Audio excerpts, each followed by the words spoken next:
Bassem, thanks for making the time. Thank you so much for having me here. Well, now you were already a big star in the Middle East as a comedian and working on TV. Now you're an international megastar. How has your life changed? I've been ups and downs in this for so long. It kind of like all of these waves of like ups and downs kind of, you learn to get grounded. I mean, I had my first taste of fame when I was in Egypt 2011, when I kind of like shot through fame very quickly. And then, you know, it's unnatural. It's an unnatural state, this kind of exposure and this kind of fame, especially when you get it too quickly. And I learned that the hard way because, you know, you're all the way up in the top in Egypt, and then I had to escape, and I had, you know, everything was taken away from me, and I started to start from the beginning. So that kind of like new fame again because of the Piers Morgan thing. That yeah, I've been there before, so I don't let that go to my head too much. I'll get onto all that, but just to give people some perspective, you were originally inspired to get into television and do comedy and satire because of your affinity for the Daily Show, Jon Stewart. Yeah, absolutely. I watched it a lot on YouTube at the time, and it kind of like gave me this dream, not an unattainable dream, that you can actually have a show like that in Egypt. And when the Arab Spring happened, I saw an opportunity. And I just did YouTube videos which went viral, and then I was offered my own television show. So it's, again, it's coincidence that turned into reality somehow. How was it getting Jon Stewart actually on your show finally? Well, it started when I finished my first season, which was a very small pre-recorded television show. And I went through people to try to get me to shadow the production team of The Daily Show, and I went there with the only aim of just knowing how these things are done, because we didn't have that kind of shows in Egypt. And so for some reason, Jon heard of me, and my biggest thing is like, I was just gonna go there, have a selfie with Jon, that's it.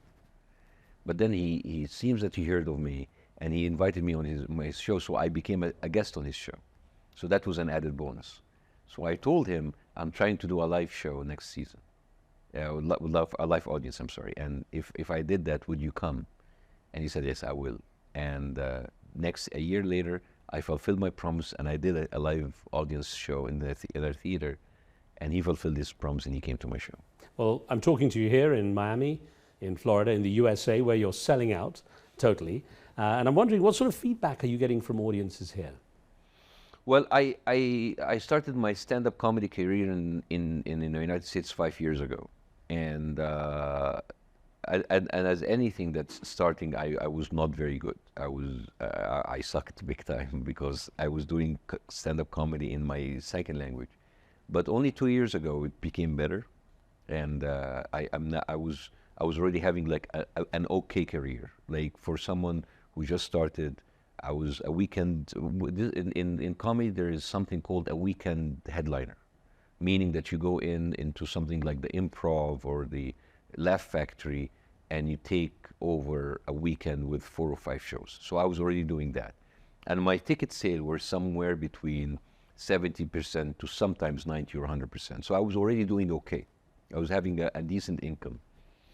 And now recently with what happened with Gaza and the Piers Morgan interview, now people are coming more to my shows. And it's interesting that people are coming to a show, and I tell them, if you're coming here because of the Piers Morgan show, you're going to be disappointed, because I already have my show. And I would want you to come and actually enjoy a night of comedy with me. A little bit of personal story, a little bit of politics, but that's what I do. And I do the same with Arabic too, because I've already doing the Arabic show for a year ago now. And I tell them, I don't want to be someone who is using a trending moment of time. Because you know what they will tell you? Oh, you're capitalizing about the pain of the people of Gaza. It's like, I'm already doing my show, man. You're already coming to me. So it's this kind of like expectations, because at the beginning people came to me because of expectation of my political satire show in Egypt. I said, I'm doing something different now. You mentioned, though, that you're doing it in your second language when you're doing it in English. And beyond that, humor is very much a cultural thing. So I wonder how much you have to adjust for that cultural sensitivity either side when it comes to language. It's not about culture sensitivity as much as about delivery and style. So when you do comedy, it's not just about the material. It's not about the joke that you write. It's about the delivery, the cadence, the speed, the rhythm, and it's different from one language to another. It's different from one dialect to another. Yeah. So when I started doing English, I didn't do well because there's things that doesn't come natural to you with the cadence and the rhythm of the language, and I had to learn that. I had to learn it but it's all trial and error. And when I did Arabic, I learned a lot from the English because I was doing the English for 5 years now, and I now I'm doing Arabic stand-up that I've been touring for a year, and I had to actually learn a lot from the cadence and adjust it to my own language.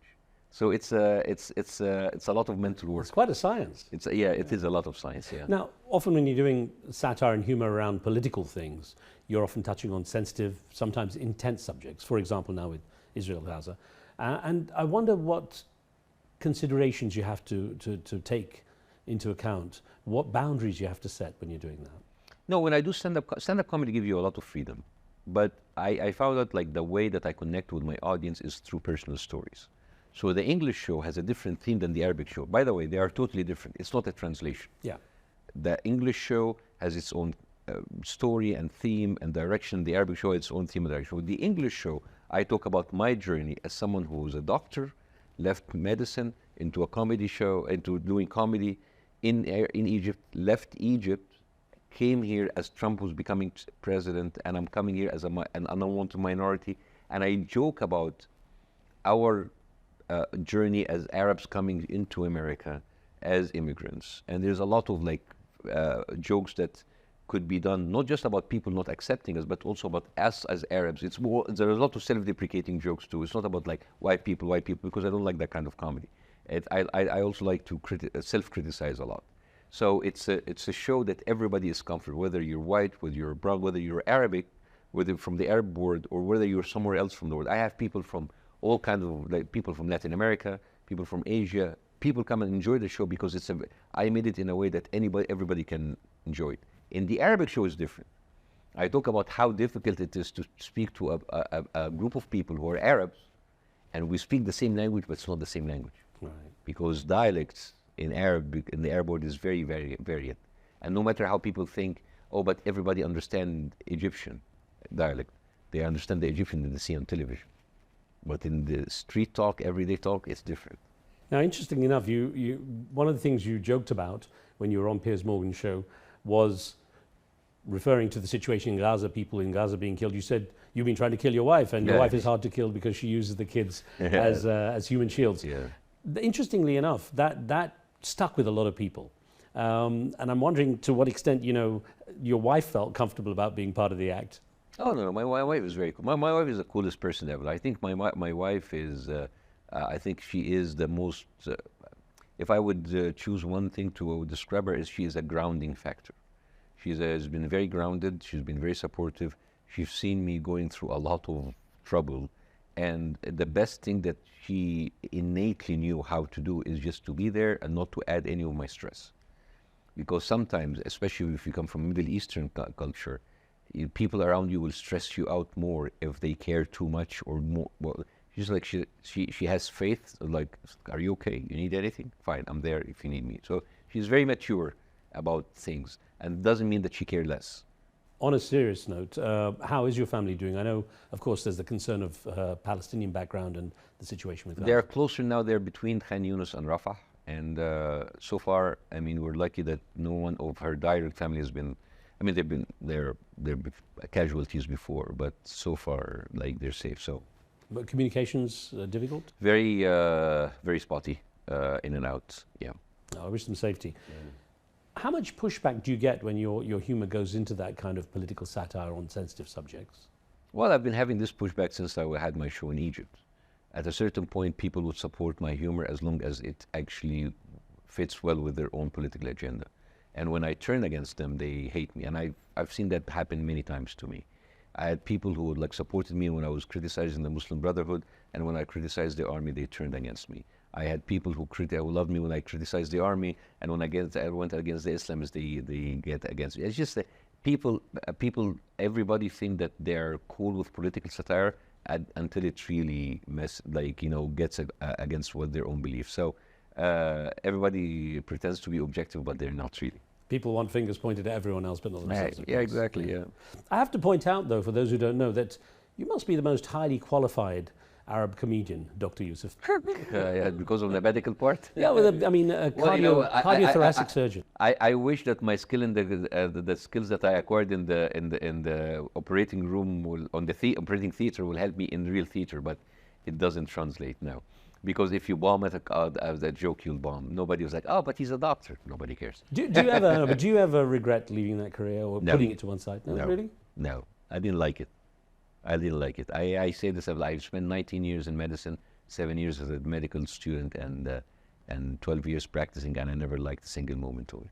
I was there because you had high grades, you had to go into medicine. When you go to medicine, you have to be there. And it's just like, I didn't find, that's the options that you're given. And I always say I was a heart surgeon, but my heart wasn't in it. I used to joke that I dated a cardiothoracic surgeon once. It didn't turn out she was heartless. Sorry. Yeah, well, we usually are. We usually are. Yeah, do you have to be a clinical to some degree? Yeah, we have to be very like focused on the work at hand and kind of like get out of like our personal perspective. You know, going back to being a comedian in Egypt, it can be quite a risky profession in the Middle East. I mean, if you target the wrong people or if some comment goes out, how difficult did you find that? Well, you know, hindsight is 20/20. We look at it right now and we say, yes, that is the case. But when I started it, there was kind of an opportunity, a window of opportunity. Everything was fluid. There was like a chance for everybody to speak up after the Arab Spring, and then that window kind of like became smaller and smaller and smaller. And I tried to kind of work within these boundaries. So I had the freedom, other people had the freedom. So at the beginning, that wasn't that bad. But as it went on, that window of opportunity was closing in. And now you try to deliver the comedy as much as you can. And when you can't, I left. I mean, and I never claimed to be a hero or a political activist or someone who would just, you know, I was just telling people I'm a comedian and you need to deal with me as such. And when you can't do it anymore because it's unsafe, people get disappointed and that love turns into hate. Briefly, what was the worst experience you had? My worst experience? I don't know. I had bad experiences, but mostly, I honestly, like the one thing that bothers me when I go on stage and I do bad.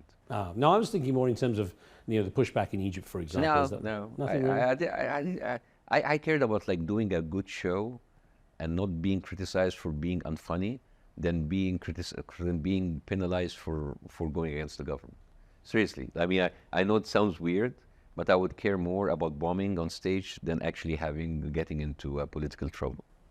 Now, you obviously your profile just completely shot off into the stratosphere when you went on the Piers Morgan show. You'd actually rejected the request twice because you felt it was potentially career suicide. Yeah, it was career suicide, and at the end of it, and then also the propaganda the 7th of October was like too much, and the story, there was no pushback, and I was afraid that that was a situation that you cannot defend. But then, like when things kind of like became a little bit clearer, and then when Ben Shapiro did his interview, that kind of like made my blood boil. So when the third time they said like, "Can you come on?" It's like, I will. And I just went in with the one. I know that it was a losing situation. You would either lose your career or you lose your status in the Arab world because if you didn't do well. So I just like went all in, and I tried to be as sensational as possible, in order to force him to sit down with me one-to-one. So the first interview was sensational. The second interview was educational, and that was my hope that it will be. And for some reason, you know, when things in life work out exactly as you want, even better, these are like one of the very few moments, and I was very lucky. Yeah, I think it actually worked out to be one of those things that really, you know, boosted your profile and worked out very well. Again, so yeah, very lucky. All right. Well, I have nothing to do with. Very lucky. It's also interesting though, because Piers Morgan can be quite a divisive character. Some love him, some hate him, and so on. How has your opinion of him changed since you've had this kind of one-on-one with him? Piers Morgan does what he should do. His job is to be a contrarian, his job is to be controversial, and his job is to bring as many views as possible to his show.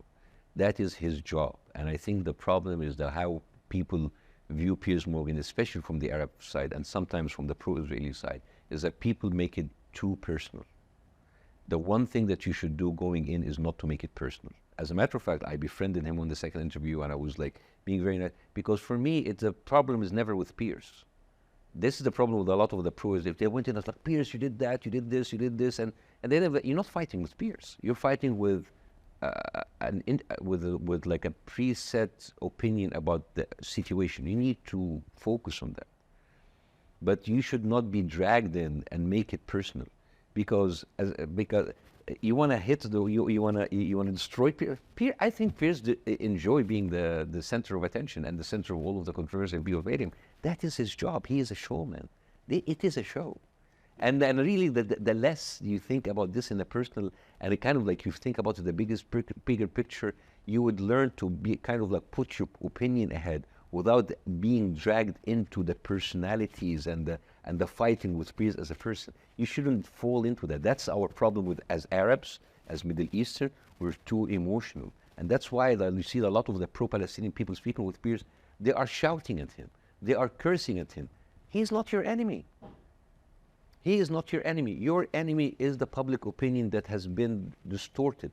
Maybe Piers played a role, in your opinion, in doing that. Whatever. Okay, change that opinion. But it is very counterproductive to go in insulting and shouting and being rude. You know what happens? People will look at you as an angry Arab man, as an angry Muslim man, and they will not. And good for you, throwing in a couple of insults to Piers. It doesn't help your situation. You are not important. You're there to defend a cause that is much bigger than you.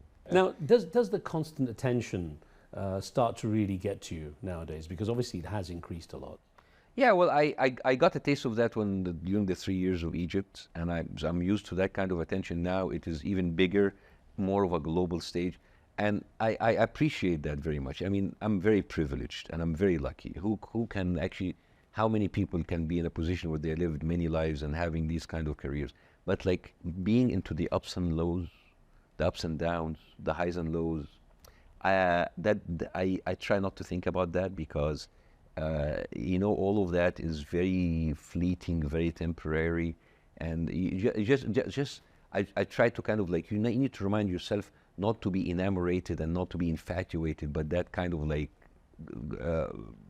clout, because all of that is fake, is not true, is untrue, and it's not healthy. It's something to which you referred. You're actually quoted as saying there is no benefit in gaining millions of followers when you lose yourselves. Yeah, that was a talk that I did in Dubai about the 1 billion summit, and actually it's interesting that you mentioned that, because my whole talk about this was about dropping our ego. Right. All the problems, all of the stuff that people complain about in social media is all about ego. How many likes and shares do I get? Why don't people like me? Why does this guy criticize me? I need to show him. All of that is about ego. And that's why I actually mentioned like a quote from Al Pacino's movie, Devil's Advocate. The last sentence of the movie. It really basically summarizes the whole movie. Where Al Pacino, the devil, says, vanity, definitely my favorite sin. So and social media works on your narcissism. And it's all about the attention, about the likes and the shares, and all of this, like, love me. It's just like, it's like mirror on the wall. It's like, who's the best? Who's there? And the problem is, when you get that kind of hit of dopamine, the algorithm make you chase that. So you have to post more. This is how they make their money. They make you think that you are left to believe that the real fortune is the likes and shares. That's you, but actually the real fortune, the real currency is the narcissism. Isn't there a twist in the whole situation when you think how societies now are turning more to the words of comedians and people who aren't necessarily experts in politics and so on, rather than the politicians themselves, as a result of the power of social media? That's very sad. But that's not because of only social media. It's also because when people look at politicians and they are disappointed with their attitude, with their failures, and the same when they look at the media and they are frustrated of how biased the media is, so they turn to the people who are good at their job. Who are the people who are good at their job? Athletes and comedians. That's why they go in and they put all of that pressure on Mo Salah to speak up. Mo Salah is a football player. he's limited and he should not be the leader, a thought leader. The same with comedians. They come to us because we are great at making fun of the politicians, making fun of politics, but we don't have the answers. And this is why, and the downside of it is that when they come and they put all of that hope on comedians and things continue being bad, it's like, what have you done? Why don't you speak up? It's like, I can actually do that little. And then the bombing continuing to Gaza and people still dying and people say, why don't you speak up? Where have you done? Why are you silent? It's like, I'm not a political activist. I don't have power. And the thing is, they just want you to post more because they need a punchback for their frustration. So if you don't post every day, what they call doom posting, doom scrolling, and I think it's counterproductive. If I'm giving an opportunity to speak about the events, I will. But this whole thing about like going there and just like making your whole platform dedicated to that and basically erasing yourself from the picture, that doesn't help.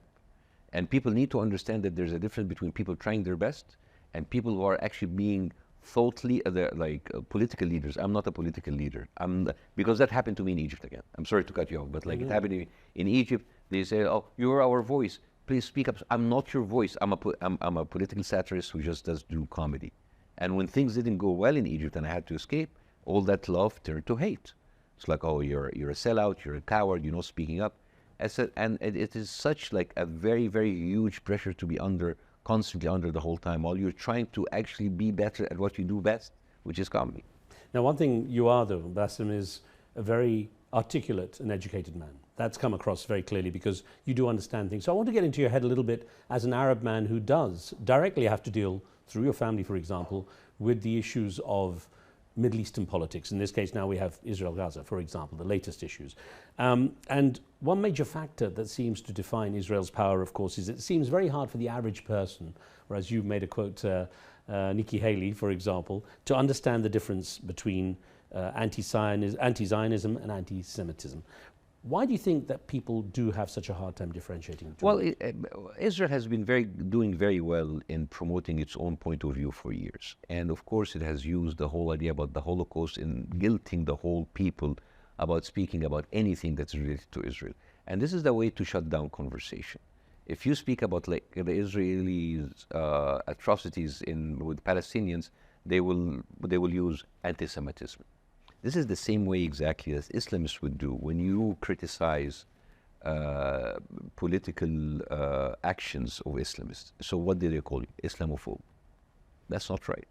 Islamophobe, anti-Semite, racist, transphobic, all of these things are designed to shut down the conversation.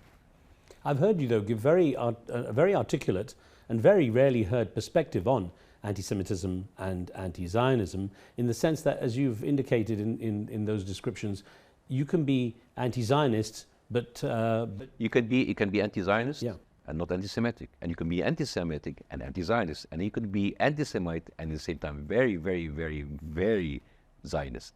And I can give you examples. The right-wing politicians in America are so Zionist. They're so pro-Israel, but they're very anti-Semite. They hate the Jews, but they're pro-Israel.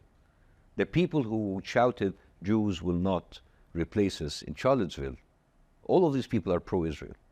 And they are anti-Arabs, and they are Islamophobe. But they are very, very Zionist. And this is that's why Zionism is a colonial project. But Semitism is an ethnicity. As a matter of fact, Arabs themselves are Semite. Right. But let's not go through that. But let's say, for example, Jewish Voice for Peace. Those 2,000 Jewish people who were arrested in Central Square in New York, you cannot call them anti-Semite by any stretch of imagination. You cannot call Bernie Sanders anti-Semite. You cannot call Jon Stewart anti-Semite. And yet those people can have the power and have the courage to hold Israel accountable for what they say. So you cannot mix both. Even Nikki Haley and all of those people are anti-Semites. They have been supporting Trump, and Trump is a very, very, very vocal anti-Semite. He's been with Dick Fuentes, with his name Dick Fuentes, and all of those, I can't remember the names right now, but All of these politicians in America who promote Israel, they are anti-Semite. So you cannot conflate the two. Gabor, who is like a Holocaust survivor himself, is an anti-Zionist, is anti-Israel, but he cannot call him an anti-Semite. So what you've just said really is the perfect example of what I'm getting at. How, for the average person who really doesn't have a clue, how can this be explained in a nutshell so they get a better idea of that there's a difference? Well, again, you cannot say, for example, I am pro-American and anti-Christian, It's like they're not mutually exclusive. Because you cannot go, there's one of them is a colonial project and one of them is an ethnicity. You cannot be, for example, I'm all against what happened in the Jewish people in the Holocaust. I'm all for the Jewish struggle, but that doesn't mean that I have to accept what Israel does. And this is the problem. Israel have put itself as the sole, representative of Jewish people. And a lot of Jewish people don't accept that. The same way that I don't, as a Muslim, I don't accept ISIS to be representing me. And yes, oh my God, you just compared Israel to ISIS. Yes, I did. I just did. Because there's really no difference of what they're doing.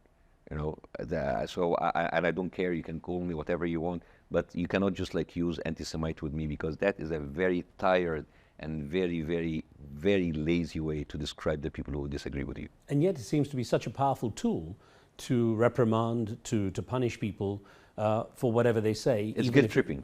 Guilt tripping. I've been through that. I've been through that. You know, in Egypt, every time I talk against the Islamists in power, from a political point of view, they call me an infidel. You hate Islam. You're someone who hate Allah. I hate God. And I'm a Muslim. So I've been through that a lot. You cannot really use that against me, because I have been called all kinds of names. When I went against the military actions, like the political mishaps of the military government in Egypt, I was called an unpatriotic. I called it, oh, you hate Egypt, you hate the military, you hate Islam, you hate God. I have been through that many times, and you cannot use the blackmail with me doing that same thing with the Jewish people. I mean, my idol is Jon Stewart. I voted for Bernie Sanders in the first election, and then I voted for Biden when he didn't make it. So you cannot really use that kind of anti-Semite with me. It is very, very lazy. That's understandable. You're educated, you understand the situation. What about the average person? For them, there is such a fear of being labeled. You just have to be educated. I mean, like, you just have to be educated, listen to the different views. And I think it's already been happening. A lot of people now are seeing the other point of view. And in the years and years and years of propaganda that Israel has been actually falling flat on its face. So I think there is a kind of a change. Yes, you actually said Israel has morally corrupted the West. They did. Explain. They did. Yeah, they did. Because the West has been telling us all about like human rights and equality, but it seems that the equality and human rights doesn't work when you're brown, or when you're Arab, and when the perpetrator is Israel.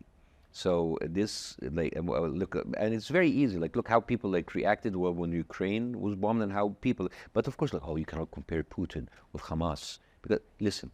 If ISIS itself was in Gaza, there is no excuse to kill 30,000 people and injure 70,000 people. There is no excuse. And there is no excuse to telling that you are clearing, because those 30,000, those 100,000 killed and injured, they have family and they have people. What you have done is just creating 100,000 Hamas fighters. I'm going to get onto that in a second, but one thing that is interesting is the development of how more and more, as this conflict prolongs between Israel and Hamas, is that it's portrayed as a Jewish-Muslim conflict, and the whole issue that it's essentially founded in a land issue has been lost. This has been the propaganda used, so like Islam against Judaism, and unfortunately many of the people on the Arab side has fallen into that.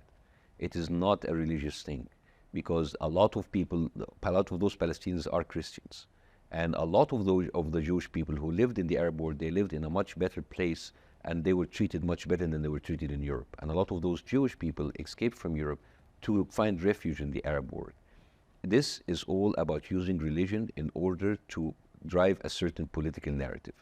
And I was always against the Islamization of the conflict.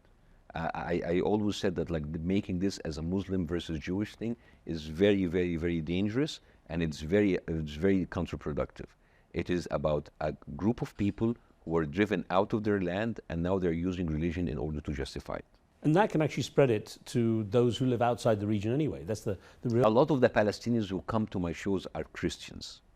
And a lot of Egyptians and Arabs who come to my show are Christians. They're using religion in order to make this as a reductive conversation is very, very, very dangerous. I notice a lot of the time when you're doing interviews, and of course this topic is the focus, that the constant refrain is Israel has a right to defend itself. At what point does that get tiring for you? It is very tiring because, like, I don't know how Israel can defend itself by the same time bombing Egypt, bombing Jordan, bombing Syria, threatening to bomb Iran, bombing Lebanon, and then it's okay. How is this defending yourself? It's just like, it's like saying like America goes in and destroys Afghanistan and Iraq because America has the right to defend itself. Have you ever had a straight response to the question, what is a proportionate response by Israel? It's bullshit. I'm sorry, but it's just like this whole thing. They're just wasting time. They were asking what's the proportion of the response when 3,000 were killed, and now what's the proportion of the response when 30,000 were killed. So I don't know. I counter that with like basically how many people do you think it's fine to kill? What is the exchange rate of human life? Because it seems that human lives of the Palestinians are not as respected and as valued as anybody else's life. So that's the world we're living in. We're basically they're falling down like flies, and we just people. It's becoming a tally, accounting game, and it's very sad. I was just wondering, the mentality in places like Gaza. What is it that drives such a resilience? People are defending their land, and those Palestinians were based. Most of the people in Gaza are not from Gaza. There are 2.2 million people in Gaza. Half of those people were driven away from places outside of Gaza. So they know that this is their last stand, because if they cross the border into Sinai, they're never going to go back. And that's the whole point. And Israel has been very vocal about it. They want to push those people, and they want to clear Gaza, and they will push it in Sinai. And the whole thing about like being there for temporarily, we know it's not going to happen. Israel never gave back land voluntarily. They gave up Sinai after a war. They gave up the Oslo Agreement after the Intifada. They withdrew from Lebanon after they had like a lot of resistance. So Israel is not really about peace, and the whole thing about like, oh, we want peace, it's bull. Bassem, I do find it fascinating that you think the idea of condemning Hamas and also Israel as completely useless. You call it a morality check. Oh, it's useless. I told Piers, I condemn Hamas and you condemn Israel. So what? All of this condemnation, I really find it very weird how people are fighting on who should we condemn. It doesn't matter. Really, it doesn't matter. What really matters is stop the killing. And I don't really know if condemning Hamas or Israel will serve that. The real power is in the hand of the United States, and the United States is letting Israel doing it. So it's useless. I hope the Palestinians get the land back. I hope the people from the diaspora can get back and be allowed to go into Israel, into Palestine, which is today's Israel, the same way as any Jewish person from Bulgaria can just jump on a plane and come into Israel, because that's unfair. And I hope that like people in Gaza and in the West Bank live a normal human life, which seems to be a lot to ask for these days. In terms of what we talked about a little earlier, how a narrative has been created, it's something that I'm fascinated with, how when you say the word Arab, people often have a suffix terrorist, or if you say Muslim, it's fundamentalist, and so on. How do you think that narrative can be changed? So at least there is, do you use that in your comedy in any way to? Yeah, I do, but I make fun of it more. Racism is everywhere, not just in America. We in the Arab world have racism too, but maybe because like the power dynamics is more in the hand of the West, it affects us more than anything. But I think also the fact that we as Arabs and Muslims, especially Arabs, we are newer immigrants to America than other ethnicities. The Chinese has been there much longer than us. The Latinos, of course, has been there. Of course, the black people have been there. I guess they're good 400 years now. But we, as a minority, we have been very new to this, and many of the first wave of immigrants were just concerned about surviving and giving their kids a better future. So now you see the first generation and the second generation Arabs are actually people who led the way on TikTok, on social media, of explaining what's happening there. So now we are kind of getting into the zone of trying to tell our piece, showing our voice, showing our narrative. So, and I think you will see more of that in the coming couple of decades. And I think it's already changing because now Arabs have settled into these Western countries, and now they have a chance to tell people to talk to people from their own point of view. So I think that will change. The reason I ask is to some degree is because it's amazing how little differences can have a bigger impact. When you say the word Arab as opposed to the word Arabian, it's a totally different feel. You know, Arabian comes with knights and, you know, and romance, and Arab now is obviously linked to all kinds of... Yeah, I think there was a social experiment where they asked Americans if America should invade and bomb Agrabah. And I think 60% said yes. And Agrabah is the city in the country in Aladdin cartoon. Right. So it's very interesting how Americans were very excited about bombing in a cartoon city because it just like sounds Agrabah. Sounds dangerous. Very. I know you want to make a film addressing the negative depiction of Arabs in Western films, and that you hope that its impact will at least have a change in the West on how Arabs are perceived. How is that progressing, or what's your idea for that? No, it's not that. I bought the right of a book that's called the Muslim and the Jew, and it's written by a German author who discusses a real life story about an Egyptian doctor who lived in Berlin and saved 300 Jews, including from the Holocaust, including a little girl called Anna, who changed her name to Nadia and gave her a Muslim name, pretended to be his niece. It's a wonderful, true story, and I think this is like a story that you can show that like Arabs, Muslims, and Jewish didn't have a problem. Even that was like even in the middle of the Holocaust, Arabs and Jews were actually like living together and helping each other. That history has been lost, hasn't it? Yeah.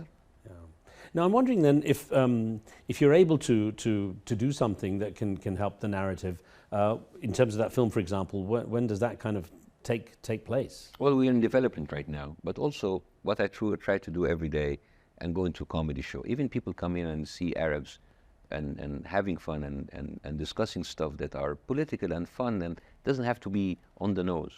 You know, I think what is missing right now, unfortunately, is that when people see the news, they don't see us as humans, they see us as numbers. So that's why we're very dispensable. But when you see and you have this like human connection with other Arabs who, we're humans. So when they see Arabs being killed, it's like, okay, now we know some of them. And the same, but it goes both ways. Yeah. Goes both ways. Like, I mean, the Jews who have been killed in the Holocaust, they were killed because they were dehumanized. And the Nazi propaganda used the dehumanization of Jews in order to make it okay to kill so many Jews. And dehumanization is the first step of committing any atrocities. The same way with the Islamist terrorists, like ISIS, whatever, they dehumanize their enemies, calling them infidels. The same with American, how they dehumanize Muslims, calling them terrorists. The same way like Israel have dehumanized like a whole population of Palestinians, calling them terrorists. So dehumanization comes as a first step of allowing humans to like give up on their humanity and look at others as just targets that could be killed. Well, you, like me, travel a lot, of course, East and West, and so you see how the media covers stories, whether it's in the East or it's the media in the West. Spending that much more time here now, I guess, with your act, how do you regard the way the Western media has developed in the recent years? Well, some of them is actually like quite shameful. Like, for example, there's like a very famous headline from the New York Times when there was like a missile hit a cafe in Gaza, and they said that the headlines came, "Missile finds patrons in the cafe." No mention of Israel, no mention of launching, no mention of anything. Just a missile miraculously found people. Or when Israel like bombed the church in Gaza, she said like, blast shakes church in Gaza. Which is very, and of course the whole thing about like how Israel are killed, but Palestinians die, and how even in the middle, how we were like when 30,000 people killed, how the Western media have reported the death of Israeli 67 times more than Palestinians. So all of this is very sad.